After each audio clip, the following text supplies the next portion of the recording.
মাননীয় প্রধানমন্ত্রী আসছেন, আজই রাতে আসবেন এবং আগামীকাল তাঁর নাকি 3টে সভা আছে। কোথায় থাকবেন?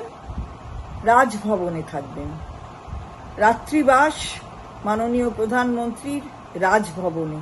তার আগে একই কাণ্ড, রাজ্যপাল তার বিরুদ্ধে থানায় অভিযোগপত্র জমা দিতে গেছেন একটি মহিলা।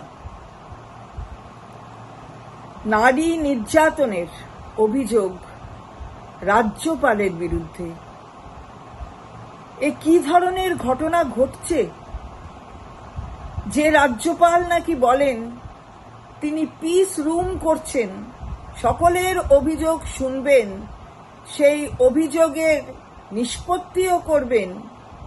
আমরা তো আগেও বলেছি, আবার বলছি, সেই পিস রুম কি আসলে নারী সম্মানের পিস হ্যাভেন হয়ে গেছে, যেখানে বারবার মাননীয় প্রধানমন্ত্রী নারী শক্তি বলছেন, সেখানে রাজ্যপাল তিনি নারীর অপমান করছেন, অসম্মান করছেন। এ কি ঘটনা ঘটছে? তাও বাংলার মাটিতে, যে মাটি সাংস্কৃতিকভাবে, ঐতিহাসিকভাবে ঐতিহ্যশালী, সেই মাটিতে ঘটছে। ছি!